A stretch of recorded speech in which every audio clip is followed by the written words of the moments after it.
Hi, it's Oak from Zoe's Real Thoughts. This is my first reaction to Jeff Wadlow's Kick-Ass 2. I freaking loved Matthew Vaughn's Kick-Ass, the first film, and I even bought the comic. I loved how, so many people told me they reminded me of Hit Girl, and I was just like, yeah, I'm gonna be for Halloween, and it's gonna be great. And I just loved the premise and just the way it was one of those films that really took me by surprise. I didn't think anything of it. I thought it'd be super cheesy, and it was so great. And so I kind of had high expectations for Kick-Ass 2, even though they changed directors, which I was kind of skeptical about.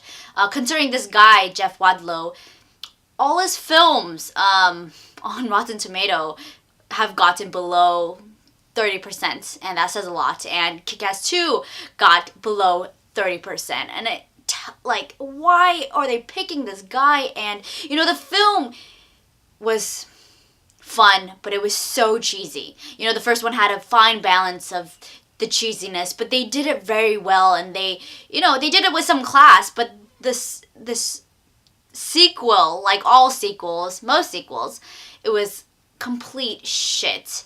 They didn't take enough time to really develop the characters even further into the story, and they kind of just, bleh. And, they're trying to build this army of good guys, the superheroes, to fight the bad guys. And, they could have taken this route where they could have introduced these different superheroes individually and highlighted their gifts, like in Mystery Men, but they didn't. They kind of clumped them together, and they're like, here they are.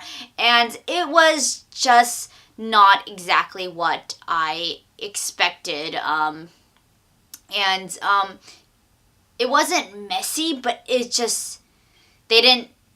wasn't like fine-tuned. It wasn't that great, and they really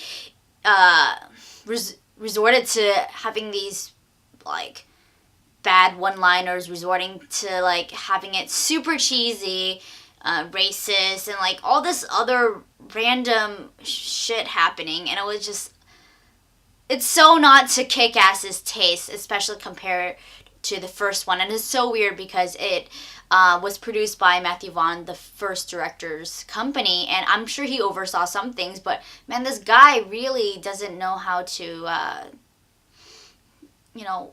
get the story straight and really deliver the hard punches that this film really needs. The first film, people loved it because of its crude humor, its sex, and its just outspokenness of everything. And this one wasn't as badass. It wasn't very kick-assy. It was barely any action. It was just almost of a coming-of-age story where they try to focus more on Chloe Moritz's hit girl persona and how she's trying to be this average girl, and it didn't work with me. It was very catty at times.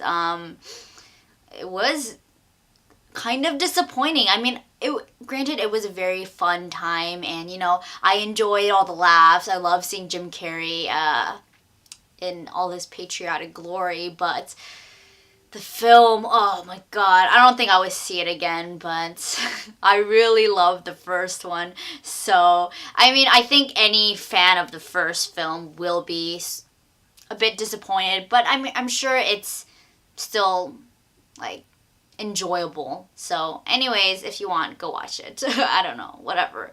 Thanks for listening. Bye.